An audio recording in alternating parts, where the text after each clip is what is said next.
Mirëmbrëma, zonja dhe zotëri, po takojmë drejt për drejt në Info Magazin të Klan Kosovës. Unë jam Kushtrim Sadiku, do t'jem bashkë me ju gjatë minuta në vazhdim. Nuk jam vetëm, jam bashkë edhe me studentët e kolegjit UBT, cilë t'i falenderoj shumë për pjesëmarrjen. Pa humbur shumë kohë, shkojmë me zhvillimet kryesore që kanë shënuar ditën. Qeveria vetëvendosjes me LDK do të zyrtarizohet me njëherë pas certifikimit të rezultatit zgjedhor. Këtë zotim edha sot Albin Kurti, teksa Isa Mustafa tha se e presin rezultatin final nga Komisioni Qendror. Lidha qytetarë kanë protestuar sot para Bankës Qendrore duke kundërshtuar kështu shtrejtimin e sigurimit vetura për 26%. Ata u takuan dhe me përfaqësuesit e Bankës Qendrore teksa kanë paralajmëruar se protestat do të vazhdojnë. Presidenti i Maqedonisë së Veriut, Stevo Pendarovski, ka deklaruar se me iniciativën e mini Schengenit duhet përfshihet edhe Kosova. Këtë qëndrim ai e ka shpalosur kur ka takuar presidentin e Serbisë, Aleksandar Vučić. Plan parë, zonja dhe zotëri, është takimi që është zhvilluar pak momente më parë ndërmjet Albin Kurtit, nominuarit për kryeministër nga Lëvizja Vetëvendosje dhe kryetar të Lidhjes Demokratike të Kosovës, Isa Mustafa. Një takim i pritur për shumë ditë dhe një takim që ka rezultuar me deklarimin e dy liderëve. Ishte Albin Kurti ai i cili i pari doli para medjeve, teksa Isa Mustafa këtë e bëri pas tij. Takimi ka zgjatur për më shumë se një orë e gjysmë, teksa në plan të parë dhe në fokus ka qenë bashkëpunimi ndërmjet Lidhjes Demokratike të Kosovës dhe Vetëvendosjes në qeverinë e ardhshme. Albin Kurti thot se tempoja e takimit e bashkëpunimit ndërmjet subjekteve politike do të shpejtohet me njëherë pas certifikimit të rezultateve zgjedhore nga Komisioni Qendror i zgjedhjeve. Propozoj me njerë të ndjekim deklaratën e liderit Lëvizjes Vetëvendosje Albin Kurti. Patëm një takim konstruktiv me kryetarin e LDK-s, me që rast në të njëjtën kohë kishim edhe takimin e grupeve tona punuese që po e harmonizojnë programin e ardhshëm qeverisës. Më këtë takim ne diskutuam për mbarvajtjen e procesit zgjedhor dhe u morëm vesh që një orë pas certifikimit të rezultatit, shpresojmë, besojmë në javën e ardhshme, do të takohemi në mënyrë që ta bëjmë marrëveshjen brenda 3-4 ditëve pastaj. Pra, jemi marrur vesh që do të mirëmi vesh me njëherë pas certifikimit të rezultateve, me që rast ftesa ime e përgjigja pozitive e kryetarit Mustafa është tashmë e dhënë se një orë pas certifikimit të rezultateve nga Komisioni Qendror Zgjedhor, pas këtij rinumërimi të mbramë, ne do të takohemi për ta kryer brenda 72 orëve apo më pak se 100 orëve marrëveshjen tonë përfundimtare për koalicionin e ardhshëm qeverisës të qeverisë së re të Republikës Kosovës në legjislaturën e 7. Ndërkohë, do të vazhdojnë takimet, sikur ky që është duke ndodhur në këto çaste, midis grupeve tona punuese për harmonizimin e programit qeverisës, i cili deri në këto çaste i ka neto 26 faqe tekst, me që rast kemi dëshmuar një kulturë të re të formimit të qeverisë, paraprakish kulturës së re qeverisë që do ta kemi atëherë kur do të votohemi në Kuvendin e Republikës. Me fjalë të tjera, u dakorduam për një tempo të re. Do të kalojmë bashk nga, le të themi, adagio e andante në allegro. Ne kishim një takim me zotin Kurti para certifikimit rezultateve.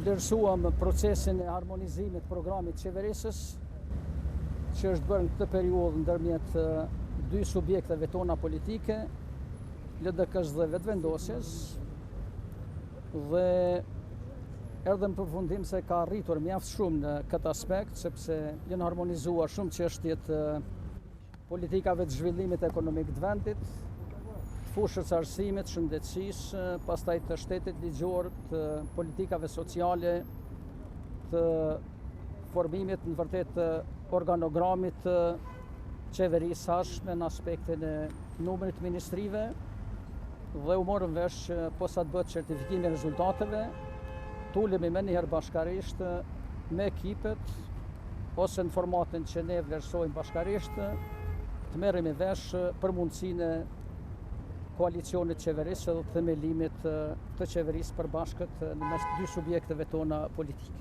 Zoti Mustafa, biseduat për postën e presidentit dhe a këmbëllni që ky post ju takoj juve, LDK-s? Për postën nuk kemi biseduar sot, s'kemi biseduar as për ministri konkrete, kemi biseduar vetëm për atë se ne do të miremi vesh me marrëveshjen për koalicion për gjitha pozitat me cilat ne do të sfidohemi gjatë 4 vjeçarit tashëm të koalicionit qeverisës, në qoftë se arrim ta bëjmë marrëveshjen e qeverisës. Zoti Mustafa, çfarë formule e preferoni ju për shkak se shumë aktorë të LDK-s kanë thënë që duhet të shku me formulën 6, eventualisht 7 ministri, për shkak se vetëvendosja është e parashëndetshme me postën e kryeministrit. A vlen kjo për partinë e juaj edhe kur vjen puna me taku listën serbe? Kush e takon? Keni me taku jo dikush për LDK-s apo dikush zoti Kurti për vetëvendosjes si mandatar eventualisht? Sa i përket edhe listës serbe edhe partnerëve tjerë të mundshëm të koalicionit qeverisës, i mbetet atij që do të jetë i pari, dhe në qoftë se vetëvendosja certifikohet si parti e parë, do të ne konsiderojmë se përfaqësuesi vetëvendosjes ose mandatari i ardhshëm i qeverisë do ta merr iniciativën e të thret tjerë edhe LDK-n për marrëveshjen e qeverisë, prandaj dinamika ardhshme dhe agenda do të varet nga partia e cila përfundon me certifikim si parti e parë dhe kandidati i cili do të jetë nesër kandidat për kryeministër të Republikës Kosovës. Për çështjet ndarjes ministrive, të ekvivalencës, të çështjeve tjera, do t'ju njoftojmë kur të ulemi të bisedojmë, sepse këto çështje së pari do t'i bisedojmë tërësisht bashku me vetëvendosjen e pastaj t'i ndajmë edhe me opinionin. Faleminderit shumë. A synoni ju të bëni president i ardhshëm zoti Mustafa? Faleminderit. Kjo është tema boshtë e këtij emisioni. Pas pak në studion e Info Magazinës do të jem me zotin Ismet Kryeziu, drejtori i Institutit Demokratik të Kosovës, zotin Artan Muhaxhiri, analist politik, për t'ju rikthyer pra çështjes sfidave të koalicionit të ardhshëm ndërmjet vetëvendosjes dhe lidhjes demokratike të Kosovës. Për pak çast shkojmë në Beograd. Presidenti i Maqedonisë së Veriut, Stevo Pendarovski, beson se nisma e njohur si mini Schengeni ballkanik duhet të përfshijë edhe shtetet e tjera nga Ballkani perëndimor, pra përfshirë këtu edhe Kosovën. Ai kështu deklaroi në një konferencë për media pas takimit me presidentin e Serbisë Aleksandar Vučić. Pendarovski ka thënë se nuk dëshiron ndërhyjë në marrëdhëniet midis Beogradit dhe Prishtinës, por se duhet gjendet një zgjidhje që Kosova dhe Bosnia e Hercegovina të bashkohen në iniciativë, pasi kjo është mënyra e vetme që të kemi përfitime pa paragjykuar çështjen e statusit të Kosovës. Ndërkaq presidenti serb tha se kush nuk e kupton mini Schengenin, nuk e kupton politikën dhe nuk e di se si duhet të duket e ardhmja e fëmijëve të tyre. Nga Beogradi kthehemi në Prishtinë, po flasim për një temë tjetër. 10 qytetarë kanë protestuar sot para Bankës Qendrore, duke kundërshtuar kështu shtrejtimin e sigurimit të veturave për 26%. Aty pati edhe një takim me përfaqësuesit e Bankës Qendrore të Kosovës, teksa në këtë temë është involvuar edhe kryeministri i vendit Ramush Haradinaj. Le ta ndjekim kronikën. Forcat e rendit e rrethuan Bankën Qendrore të Kosovës. Kjo pasi këtu maraklit e kerrave së bashku me një grup të pakënaqur të qytetarëve po kundërshtojnë vendimin e BÇK-s lidhur me shtrejtimin e sigurimit të veturave për 26%. Organizatorët po kërkojnë që të shfuqizohet sa më parë ky vendim. Çka hek ai qytetari i Republikës Kosovës me regjistru tash një kerr kur rrogën e ka 230 euro. A din këta njerëz se çysh e kalon muin ai qytetar? Një kërkesë të tillë kanë edhe qytetarët që u bashkuan protestës. Po mund jemi për vallu gjithë shkafit. Më kanë një sent për shembull, po shumë gjëra po duhet. Për ato, për këto, edhe kjo tash është drejtu, kjo është tepër. Ndërkohë, eksperti i komunikacionit Bekim Ahmeti, duke e mbështetur këtë reagim qytetar, tregoi edhe arsyet pse duhet vazhduar me kundërshtim të vendimit të BÇK-s. Mos të lejojmë që BÇK-ja të zhvot me parat publike të qytetarëve, mirë po dalëm sa më masovikisht që gjendja të kthehet në gjendje fillestare. Pas një ore protest, një grup i organizatorëve u ftua nga guvernatori i bankës Femi Mehmeti, e kur dolën nga takimi treguan se çfarë u biseduan. Ne u dakordum që ditën e hënë t'i dorëzojmë 6 kërkesat tona të cilat i kem, t'i dorëzojmë të protokolluara dhe na premtuan se do të marrim përgjigje brenda 3 dite për secilën kërkesë veç e veç. Nëse BÇK nuk i shqyrton kërkesat e protestuesve, këta të fundit paralajmëruan organizime të tjera të ngjashme.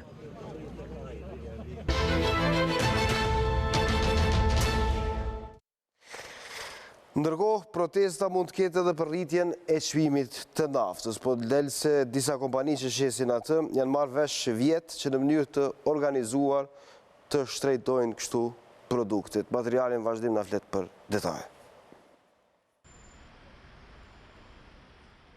Paknaqësitë për rritjen e çmimit të naftës e të benzinës gjatë vitit 2018 e bën Autoritetin e Konkurrencës të fillojë një hetim. E tek tani, pas 10 muajve, ky institucion vërtetoi që 14 nga 16 pompat e derivateve që u kontrolluan bën shkelje ligjore. Kështu, për 2 muajt e fundit të vitit 2018, fitimi shkoi deri në 135%. Për muajin janar dhe tetor, ndërmarrjet të cilat kanë operuar në kontrakt, kanë pas një përqindje të fitimit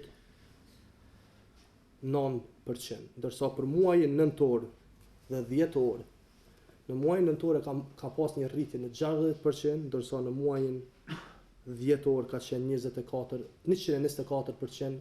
Sipas prestreshit, në këtë rast nuk u respektuan çmimi i brezës ndërkombëtare, andaj edhe bizneset u morën vesh që derivatet i shesin me çmimin shumë më të lartë. E kanë ble lirë, e kanë shit pak më shtrejt, ndërsa fitimi ka shku në nivele astronomike. Për këtë arsye, sipas AKK-s, do të ketë edhe dënime. Kjo është akuza jonë, gjatë 30 ditëve tash që i kanë, ata do të mi argumentu pretendimet tona. Sipas prestreshit, dënime për këto biznese të derivateve me pakicë mund të jetë deri në 10% të fitimit të biznesit.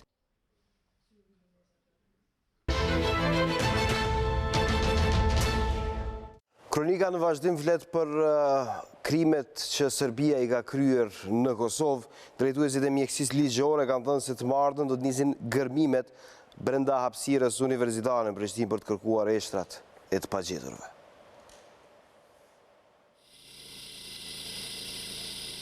Në korrekt të 2016-ës nuk u gjatë gjë, pavarësisht se u gërmua 2 ditë. Por mbetje mortore do të kërkohen sërish të martën që vjen në hapësirat e Universitetit të Prishtinës. Tashti do të gëryen shumë afër objektit të kishës ortodokse.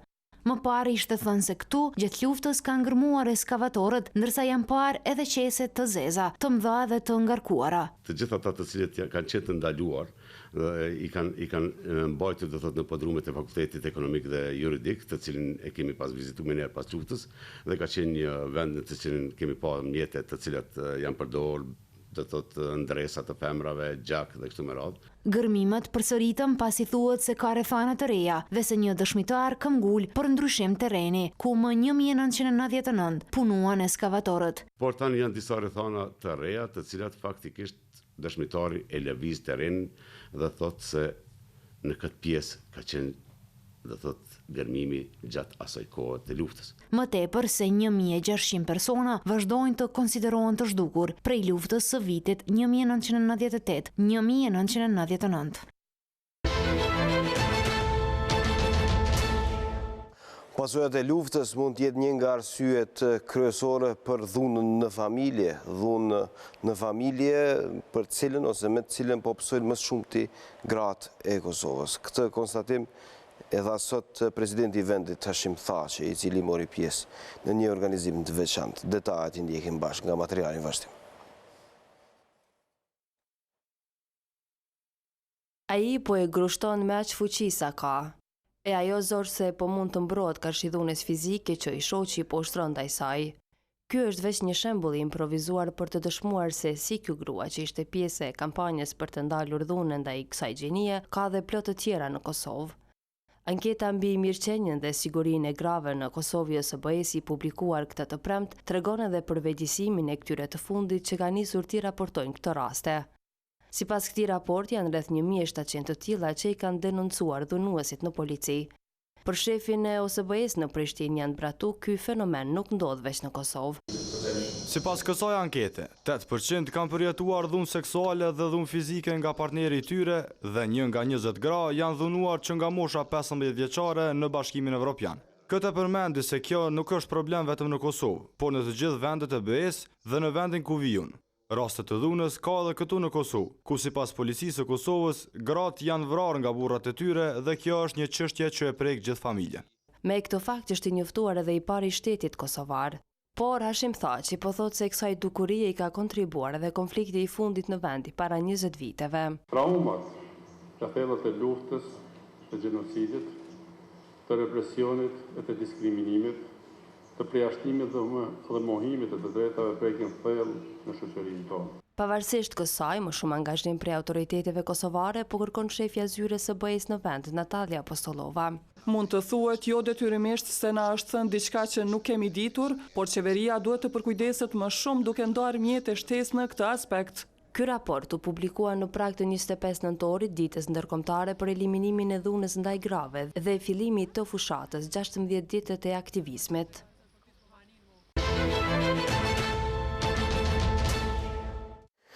Për eliminimin e dhunës ndaj grave rol shumë të rëndësishëm luan funksionimi i sistemit të drejtësisë.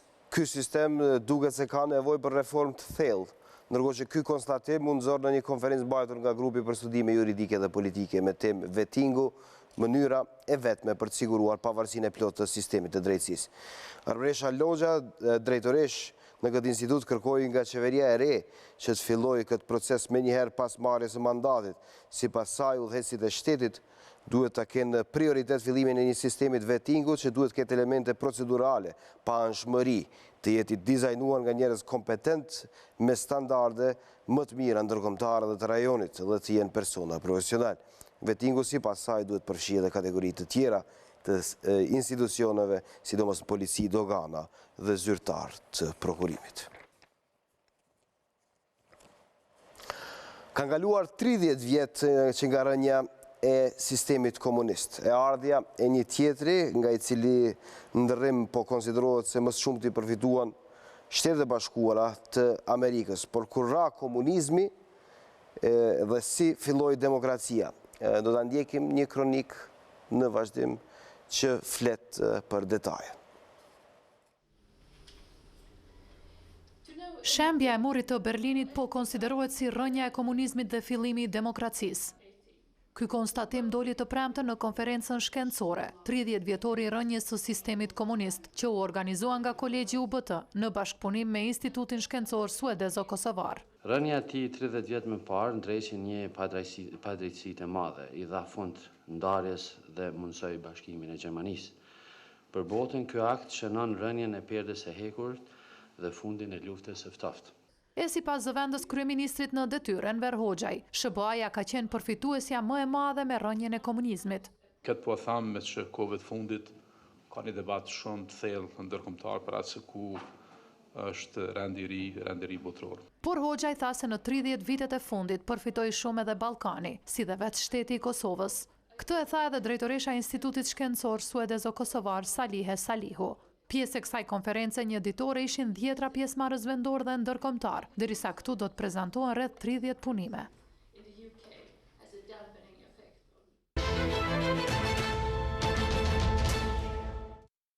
Instituti Demokratik i Kosovës ka mbajtur tryezën me temën tejkalimi i sfidave të kuvendit, nevoja për një rregullore të re të punës. Ismet Kryeziu nga KDI tha se kanë identifikuar disa çështje që e presin legjislaturën e re, siç janë ligji për lobim, ligji për financimin e partive politike dhe përfshirja e shoqërisë civile në dialog me Serbinë. Nga këtu u dhanë edhe disa rekomandime rreth ndryshimit të rregullores së punës së kuvendit. Sipas këtij raporti, sfidat me cilat është përballë kuvendi e kanë cënuar funksionimin e këtij institucioni dhe kanë penguar përmbushjen e detyrave kushtetuese të tij, qoftë nga jashtë me polarizime të skajshme të skenës politike, e cila kanë ndikuar në ashpërsim të diskursit politik mes deputetëve ose nga brenda që ka përkeqësuar gjendjen që ka qenë menaxhimi i dobët i kuvendit dhe në disa raste shkelja rregullore së punës. Albinela Haxhiu nga lëvizja vetëndosje tha se miratimi rregullore së re duhet të jetë primare nga legjislatura e re e kuvendit të Kosovës. Zona e zotëri, pas pak rreth sfidave kryesore politike, rreth komunikimit ndërmjet lëvizjes vetëndosja dhe lidhjes demokratike të Kosovës. Cilat janë sfidat e qeverisë së re, çfarë po ndodh brenda bisedimeve, si cilësohen deklarimet e Albin Kurtit, nominuarit për kryeministër nga lëvizja vetëndosja dhe të Isa Mustafës, kryetarit të lidhjes demokratike të Kosovës. Takimi ka përfunduar pak momente më parë, teksa është thënë se pas certifikimit diku 72 ose më pak se 100 orë do të mund të ndërtohet qeveria e re. A ka telashe, a ka probleme apo gjithçka është duke shkuar në rregull? Pas pak me Ismet Kryeziu nga Instituti Demokratik i Kosovës, zotin Artan, Muhaxhiri, analist politik. Kthehemi pas pak, qëndroni më tutje me ne.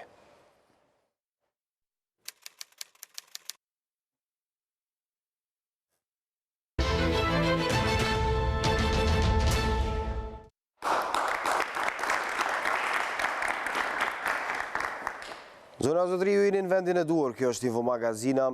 Ne tani vazhdojmë me debatin në studio. Në plan të parë, komunikimi ndërmjet lidhjes demokratike të Kosovës dhe lëvizjes vetëvendosje. Takimi që është zhvilluar sot ndërmjet Albin Kurtit dhe Isa Mustafës, nominuar për kryeministër nga vetëvendosje dhe kryetar të lidhjes demokratike të Kosovës. U paralajmërua se do të ketë konkretizime mbase edhe të pozitave kryesore që vinë në shtet, nisur nga kryeministri, kryeparlamentari, por edhe për presidentin, por sot nuk pati një dakordëzim të tillë. Çfarë po ndodh ndërmjet dy subjekteve politike dhe si vlerësohet komunikimi ndërmjet LDK-s dhe vetëvendosjes kohëve të fundit. Në studion e Info Magazines jam bashkë me zotin Ismet Kryeziu, drejtori i Institutit Demokratik të Kosovës. Kryeziu, mirëserdhe në studio. Shpresoj që gjatë kësaj kohe kemi mundësi të komunikojmë dhe të flasim, të japim detaje, komente, përse takon kësaj çështje që është goxha shumë në interes të opinionit publik. Faleminderit shumë për ftesën edhe për mundësinë për të qenë prezant së bashku me studentë për diskutuar. Në krahun tim të majt, zoti Artan Muhaxhiri, analist politik. Me zotin Muhaxhiri kemi qenë bashkë gjatë gjithë periudhës së fushatës parazgjedhore, edhe Kryeziu nuk ka munguar, por gjithsesi kemi qenë komunikim e sipër të gjitha zhvillimeve, tani ka zhvillime të reja, shpresoj të kemi çfarë të flasim, Muhaxhiri. Kënaqësi si gjithmonë. Mirëserdhe edhe një herë në studio, po e nis me juve në komunikimin dhe në deklarimet e Isa Mustafës dhe Albin Kurtit, liderit LDK-s dhe liderit të lëvizjes vetëvendosje, a pat konkretizim?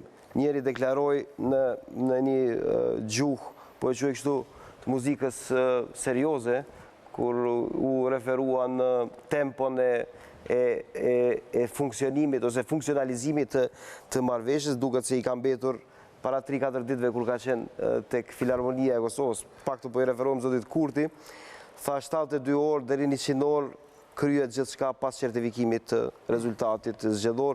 Nga ana tjetër, sigur Mustafa po e kërkon gjithsesi certifikimin zgjedhor, matjen e forcave deri në fund që di se si të veprojë më tutje me ndarjen e pozicioneve kryesore. Po duket se ky muaj i mjaltit pas entuziazmit të 6 tetorit ka përfunduar, edhe tani presioni i madh i publikut po bën që edhe as zoti Mustafa, as zoti Kurti të mos jenë në pozita komfore, sepse qytetarët e cilët kanë votuar për ndryshim e presin hapa konkret, edhe ky takim i ditës sot me mu duk në disproporcion me pritjet e qytetarëve, sepse tani më do të ishte normale që të bisedoj për gjëra më konkrete, që të ofroheshin edhe gjëra konkrete si orientime për debatin, për bisedat, për negociatat, cilat po bën mirë, po edhe pas takimit të sotëm pam vetëm deklarata përgjithësuese edhe nga zoti Kurti edhe nga zoti Mustafa, ajo që më ranë sytë e deklarata zoti Mustafa ishte se nuk e përmendi ekonominë, pra tha se janë dakordsuar për shëndetësinë, për arsimin, për disa, mirë po ekonominë nuk e përmendi, sipas informatave, ekonomia është një ndër përveç çështjes së presidentit, pra edhe ekonomia është një problem i madh mes vetëvendosjes edhe LDK-s për shkak të pozicioneve ideologjike, sepse natyrisht vetëvendosja është e majtë dhe LDK është e djathtë dhe kanë probleme në marrëveshje dhe dihet që ekonomia është një ndër shtyllat. Mira, apo e nuhash një që diçka nuk është duke shkuar në rregull? Apo është thjesht me një farë forme respekti institucioneve që kanë dy subjektet politike, pra për ta kryer KQZ-ja punën e vetë dhe më pastaj që të shkojnë dhe të konkretizojnë gjërat. Po në fakt, dy pozicionet e para nuk mund të ndryshojnë. Pra as pozicioni i tretë, çështja e vetme e cila ka mbetur si pikpyetje është çështja e një koalicionit nisma dhe unë mendoj që edhe LDK-ja edhe vetëvendosja mund të bisedojnë, mund të bëjnë edhe plane, planin A, planin B, planin C, varësisht se çfarë përkrahje në parlament do të kenë. Pra, a do t'i kenë vetë 61 vota, apo do t'ju duhen edhe votat e dikuj tjetër, qoftë e nismës, qoftë të pakicave jo serbe për ta kaluar atë pragun. Pra, mund të bëhen hapa shumë më konkret se sa që janë duke u bërë aktualisht. Dhe Kryeziu, si keni parë ju takimet? Në plan të parë ky i fundit, ndërmjet zotit Kurti dhe zotit Mustafa, takime që duhet pak a shumë të prodhojnë rezultate konkrete për qeverisje në ardhshme, se si do duhet dukej ajo marrë parasysh se këtë e kanë marrë përsipër LDK dhe vetëvendosja. Konsideroj që janë takime normale në zhvillimin e kohës në cilën ndodhemi, në afatet kohore të mungesës së certifikimit të rezultateve zgjedhore. Ne kemi një procedurë ose një afat kohor ku dy subjektet politike në bazë të rezultateve që kemi tani përfundimtare janë dy subjektet e para politike edhe ka një kohë gjatë që ata kanë filluar harmonizimin e programeve të tyre rreth fusha ku kanë arsye për të harmonizuar këto programe. Për mendimin tim është një zhvillim normal, konsideroj që është kulturë politike në pritjen e certifikimit të rezultateve zgjedhore për të ndërtuar një koalicion zyrtar. Marë parasysh që edhe numrat ndoshta do të na shtyjnë të një koalicion më i gjerë, i cili nuk do të jetë vetëm lëvizje vetëvendosje dhe lidhje demokratike, por do të ketë nevoja, apo spaku sa kam dëgjuar nga ato që ka thënë zoti Kurti, që do të ketë një koalicion edhe me komunitetet jo shumicë, po jo të komunitetet serbe. Do të gjitha këto, mendoj që janë shumë të sakta dhe ma të realizueshme edhe do të kanë impakt në ndërtimin e koalicionit, mbasi të kemi certifikimin e rezultateve në mënyrë zyrtare. Pse të pritet deri në certifikim të rezultateve? A do të thotë Muhaxhiri tha se nuk ka gjast që të ndryshojë renditja. Por potencialisht ka mundësi që të ndryshojë renditja, pse zoti Mustafa thotë se i pari duhet ta ketë. A është kjo vetëm sa për të thënë, për të respektuar një parim, apo ka diçka këtu që pritet që mund të ndryshojë? Unë s'mendoj që mund të ndryshojë diçka, do të thotë në këto zhvillime dhe në renditje të subjekteve politike, është parim më tepër, edhe pyetja do të ishte pse do të bëjë koalicioni tani. Nëse ne nuk i kemi certifikimin e rezultateve, nuk e kemi mundësinë me formimit të një institucioni, çfarë rëndësie do të kishte nëse ata do dilnin me një koalicion? Ne tani kemi një gatishmëri të tyre të dhënë publike për koalicion, ata kanë formuar grupet punuese janë duke punuar në harmonizim të çështjeve të caktuara. Kemi tani ndarjen e pozitave ose emra për pozita, që mendoj edhe pse janë publike, besoj që i kanë mundur me qenë të pjesë të diskutimeve të cilat i kanë zhvilluar. Liderët thanë jo?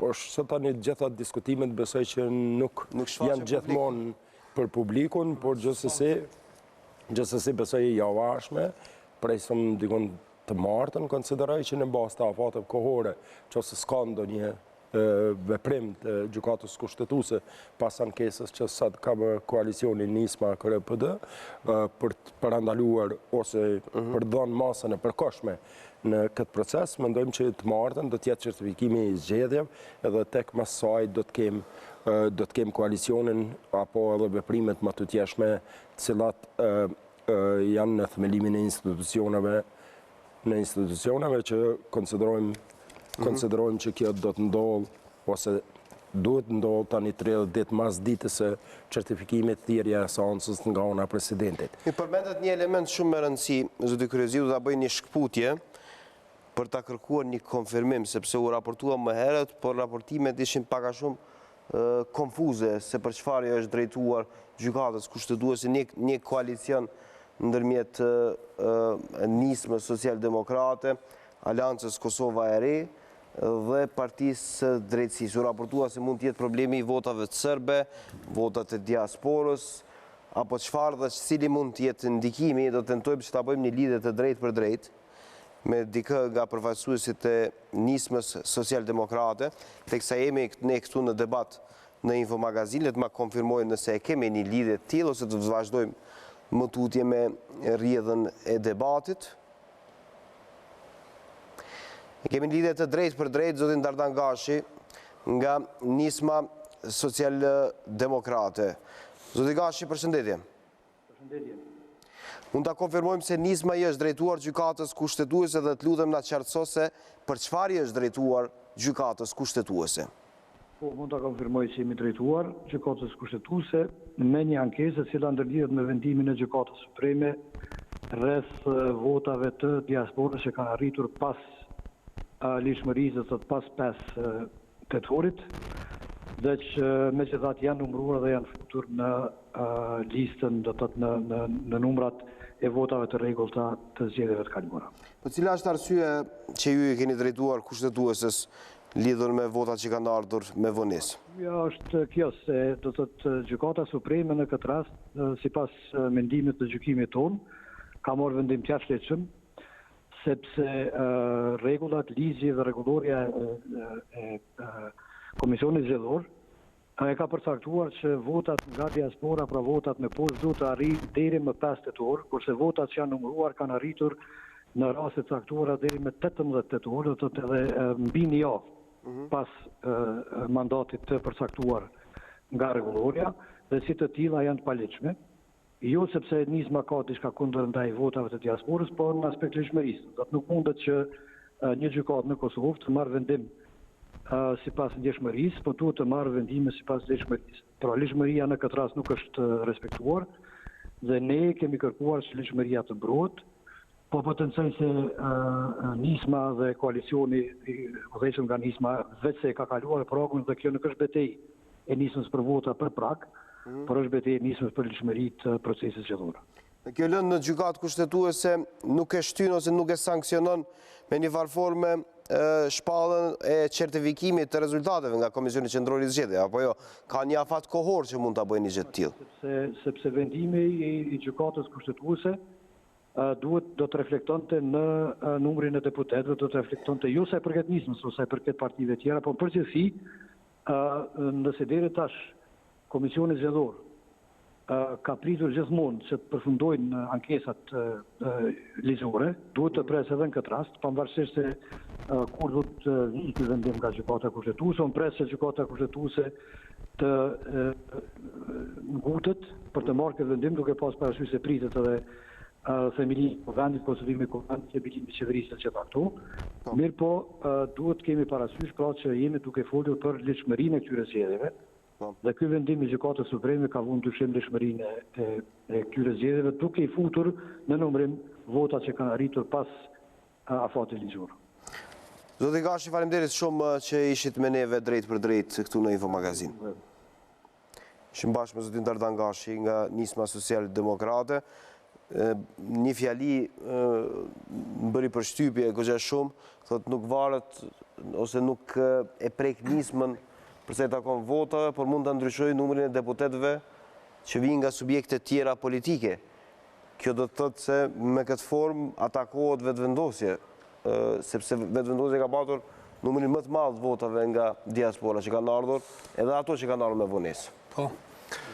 Po në fakt kjo betejë ligjore mes vetëvendosjes edhe nismës është krejtësisht jo parimore dhe është një hipokrizi, sepse aq ka lëvizje mes pozicioneve, sa që edhe për vetëvendosjen edhe për nismën, pra është nuk nuk flet mirë për kulturën politike, nuk flet mirë për tendencën e tyre që të ndërmarrin kësi hapa në raport me sistemin zgjedhor, sepse sistemi zgjedhor ka shumë defekte, mirë po ai nuk përmirësohet duke ju qasur në mënyrë selektive. Pra, aty ku të konvenon ti e ngrit zërin, edhe momentin kur të konvenon, në momentin kur nuk të konvenon, atëherë ti hesht edhe e pranon atë paligjshmëri.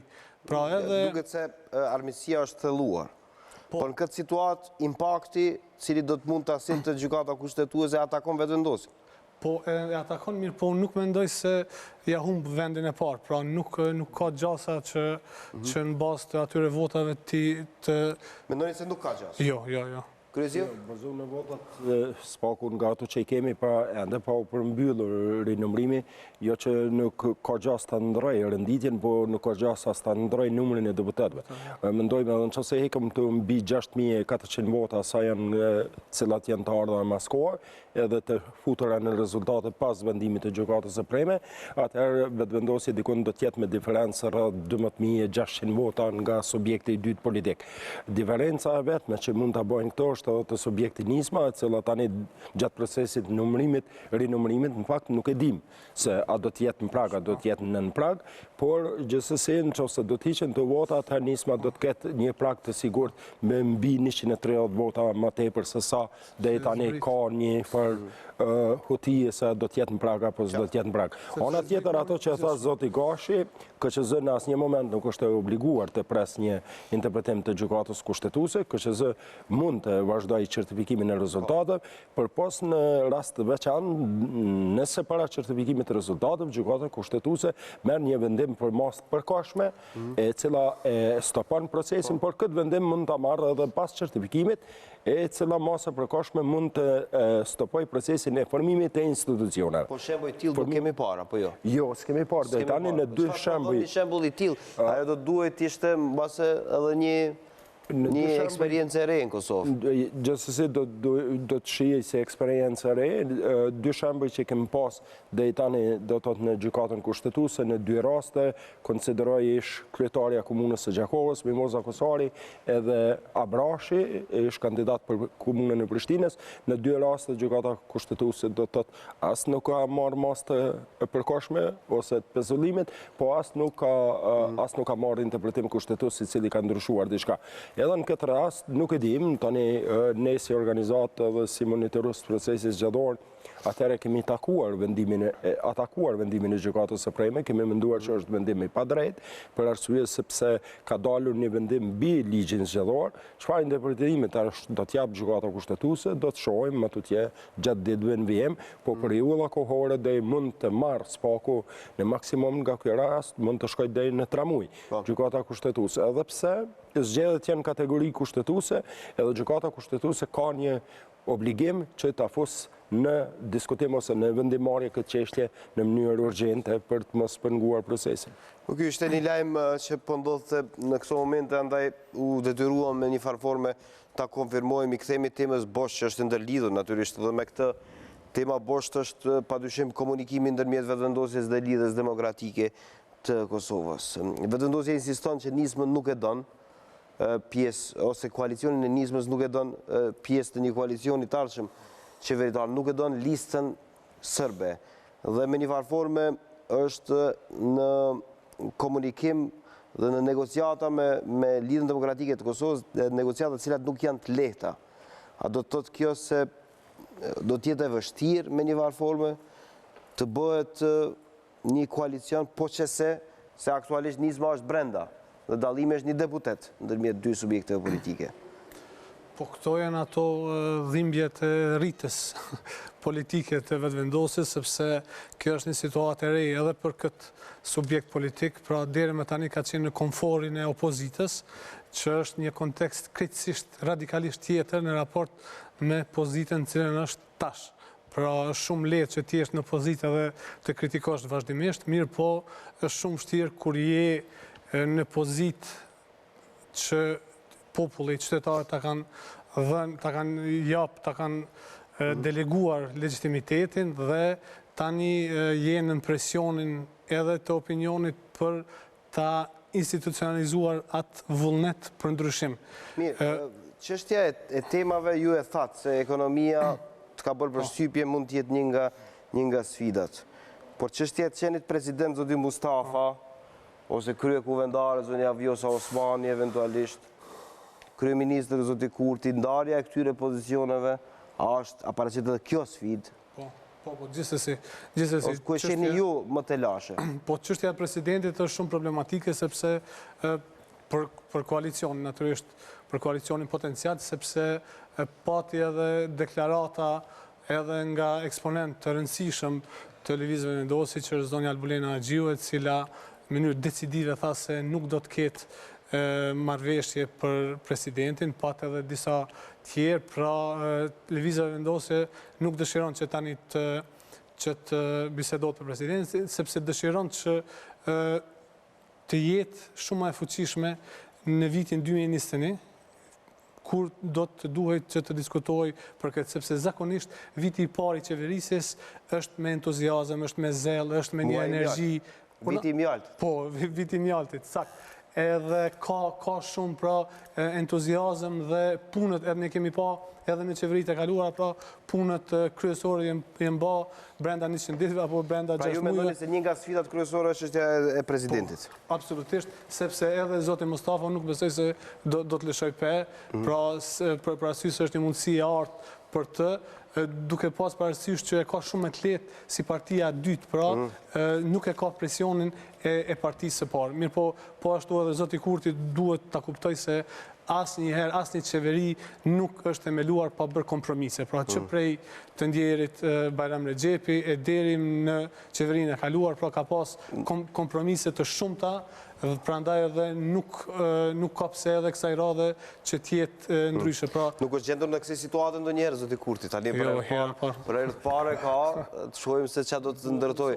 Po flitet 7 ministri, kërkesa e Lidhjes Demokratike të Kosovës, pozita e presidentit, e kryeparlamentarit, nga ana tjetër kryeministri i barabartë me 3 ministri, me një varforme, negociatat, cilat janë plan të parë dhe të medjeve, por janë edhe në kritikën e shumëkujt në observimin publik.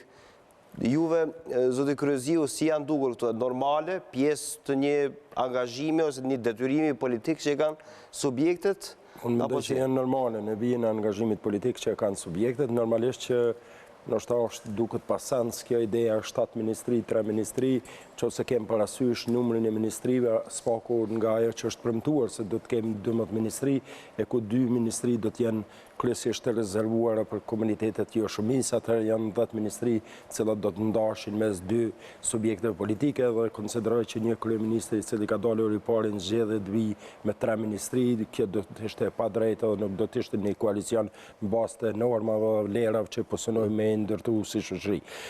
Ana dytë që shohim si problematike që s'duhet të ishte problematike është çështja e zgjedhjes së presidentit.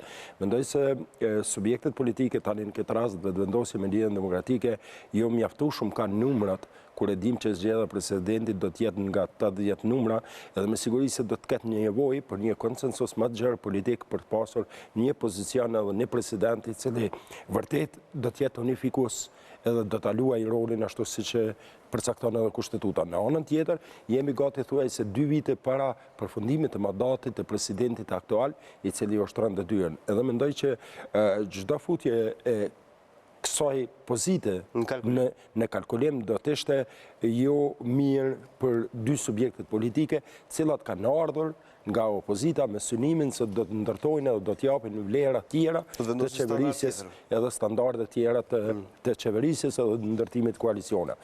Nuk është e rëndësishme, por mendoj që tash të diskutohet për presidentin, ndoshta do të ishte më e lehtë, nuk e di, por gjithsesi duke pas parasysh prapë kthejna të numri edhe duke pasur parasysh deklarimet e kandidatit për kryeminist zoti Kurtit, që s'do të ketë koalicionin nisma akërës do ta përfshijë në koalicion, listën sërbske do të përfshi në koalicion, atëherë do të kemi një koalicion i cili do të mund të arrijë dikun deri në 70 vota ose 60 vota. Këto janë të pamjaftueshme për të pasur numrin e mjaftueshëm për të zgjedhur presidentin.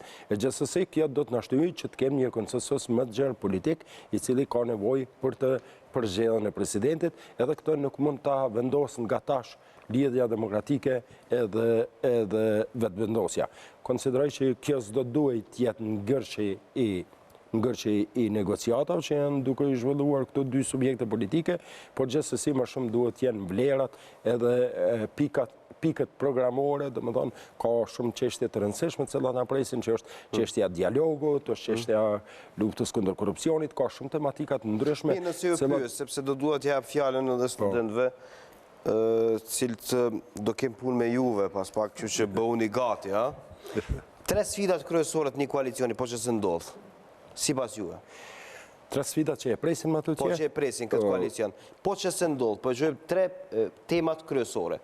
Këtë pyetje edhe për Muhaxhirin. Po 3 temat kryesore. Tematikisht shkurtimisht. Tematikisht është sundimi i ligjit, tematikisht është marrëdhëniet ose dialogu Kosovë-Serbi, konsideroj, edhe ndoshta zhvillimi ekonomik. Domethënë janë 3 tema cilat mendoj që do të jenë prioritet në... Pra sundimi i ligjit, dialogu me Serbinë, zhvillimi ekonomik. Në renditje kështu po e quajmë të parën, sundimi i ligjit, dytën dialogu dhe tretën zhvillimi ekonomik? Dialogu mund nëse shohim deklaratat e shteteve të Kujintit edhe gjithë aktorëve ndërkombëtar, sukurse kanë vendosur dialogun në prioritetin e parë. Do të para zgjedhjem. Mund të jetë një ndër pikat prioritare të kësaj qeverie, pavarësisht deklaratave të zotit Kurti, që nuk e ka prioritet dialogun me Serbinë, por gjithsesi mund të jetë ndër pikat e para. Po. Muhaxhiri, shumë shkurtimisht sepse janë studentë të radhë. Unë pajtom me Ismetin që dialogu do të jetë çështja më prioritare, pastaj edhe natyrisht sundimi i ligjit edhe çështjet e zhvillimit ekonomik, por edhe një element tjetër që është puna e madhe dhe përgjithshme në rikthimin e besimit të qytetarëve në institucione. Qeverisja e mirë. Kjo është qeverisja e mirë, pra sepse me qeverisjen e kaluar posaçërisht është dëmtuar ky besim i qytetarëve në institucione, edhe vetëvendosja dhe Lidhja Demokratike e Kosovës do duhet që të bëjnë maksimumin si obligim. Studentët janë në radhë, pyetja e parë lutem prezantohu, edhe për kë e ke pyetjen, edhe përgjigjen më shkurt që të kemi më shumë pyetje. Lutem. Jam Florina Ferizi nga Kolegji UBT. Pyetja i drejtohet që të dyve. A besoni që Albin Kurti do të jetë kryeminist i cili do të arrijë paqen me Serbinë? Mund ta bëjmë për njërin zgjedhje që t'i japim edhe dikujt tjetër? Për dytë. Kryeziu, shkurtimisht. Unë mendoj se asnjë lider i Kosovës pa një konsensus politik nuk do të mund të arrijë paqen me Serbinë. Muhaxhiri. Vështirë, duke pas parasysh qëndrimet e deri tashme, zoti Kurti mund të arrijë paqen vetëm nëse reformohet edhe nëse ndryshon disa prej qëndrimeve kokforta që i ka aktualisht. Pyetja tjetër do të jap nga krahu tjetër, ka interesim edhe aty. Të lutem prezantohu fillimisht edhe pyetjen mundësisht për njërin. Përshëndetje, jam Narta Jet, jam student i Kolegjit UBT. Pyetja ime është se mbas ngjarjeve të deri tanishme dhe informacioneve që kemi, si mendoni se programi qeverisës nga lëvizja vetëvendosje dhe LDK-ja dhe qeverisa si do të qeverisin në unitet, apo secila do të jetë përgjegjëse për sektorin që do ta udhëheqë? Kjo i bie një kryeministër ose 2 kryeministra. Muhaxhiri. Unë mendoj se nuk do të ketë një unifikim, nuk do të ketë një harmonizim plot, por do të ketë tazam ministrat e LDK-s do të kenë një autonomi edhe për brenda, sepse unë nuk besoj, duke e njohur mentalitetin politik, nuk besoj se do t'ja japin atë privilegj kryeministrit Kurti, nëse bëhet që ti diktoj edhe punën dhe të ndërhyjë në mënyrë të lehtë edhe në punën e ministrave të LDK-s. Një çështje e tillë kemi pasur edhe kur ka qenë PDK-LDK, pra do t'jenë bashkë mirë, po jo me kompetencat plota që të ndërhyet në dikasteret e njëri tjetrit që do ta dëmtoj realisht qeverisin, por... Edhe ju besoni se do t'jetë dyzuar? Po. Kryeziu. Unë jam pak më optimist, besoj se do të ketë një qeveri e cila do të udhëhiqet nga kryeministri Kurti. Normalisht që subjektet politike kanë të drejtë për të bërë vlerësimin edhe zhvillimet brenda performancës së ministrive të tyre, por gjithsesi unë konsideroj që Kosova në këtë periudhë ku po hym do të ketë një qeveri e cila do të udhëhiqet nga kryeministri Kurti dhe nuk do të jetë dyzuar në vendimarrje nga ministrat apo liderët e subjekteve politike. Pyetja tjetër. Unë jam Bardh Mulje nga Kryeziu UBT. Pyetja ime është se a besoni se mund të funksionojë koalicione, duke ditur se vetëvendosja ka luftuar mjaft ashpër me të gjitha mjetet, ish kryeministrin Isa Mustafa.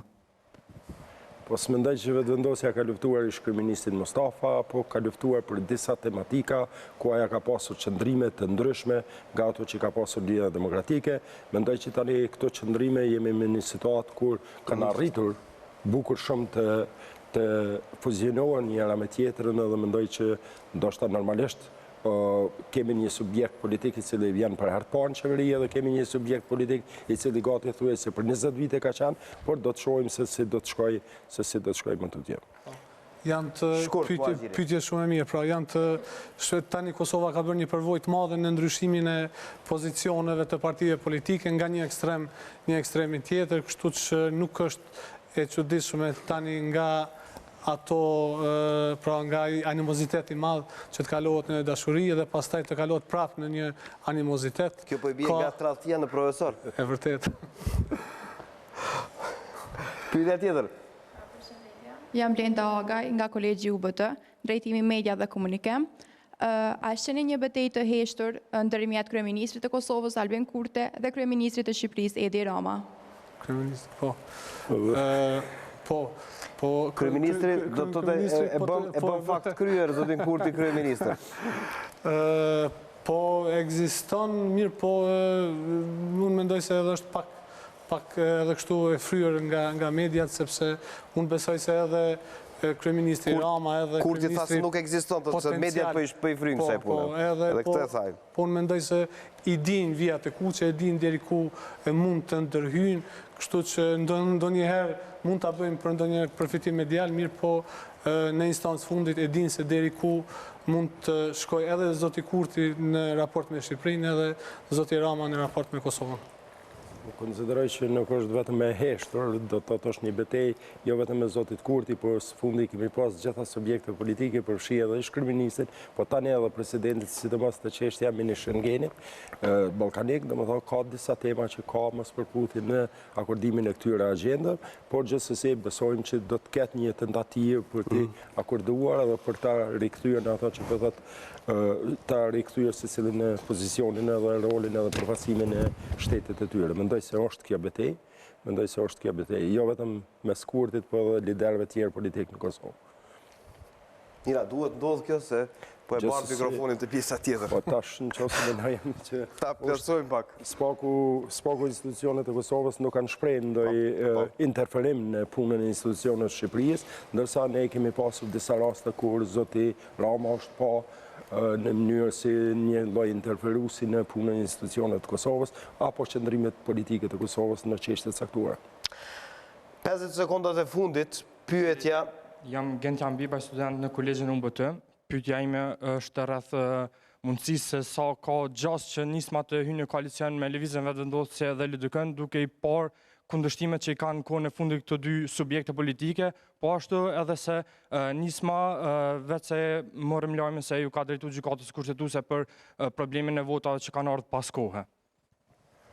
Me një fjali. Po, mendoj se nisma nuk do të jetë pjesë e koalicionit, sepse nuk do të kishte as logjik politike që një parti e cila ka qenë në qeverinë e cila u ndëshkua të jetë pjesë e qeverisë së re, pra nuk mendoj se do të ishte mirë për nismen, sepse i duhet një lloj reflektimi për shkak të rezultatit, pra nuk e shoh nisme, edhe nëse kalon, pra nëse i merr 6 deputet, nuk e shoh, mund ta shoh si një përkrahase të koalicionit, por jo si pjesë e të koalicionit.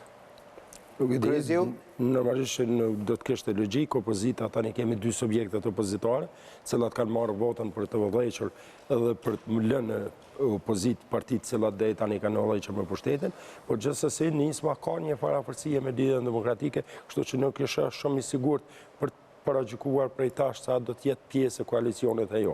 Për dallim nga ajo konflikti ose mosmarrëveshjet me vetëvendosjen me Lidhjen Demokratike, posaçërisht me kryetarin Mustafa, zoti Limaj, sikur kanë një fortë akordance politike bukur më herët se sa kohët e fundit. Kështu që është pak e paparashikuar se si do të rrjedhë kjo çështje më të vjetë. Do jemi dëshmitar. Kjo ishte Infomagazina, zonja dhe zotri.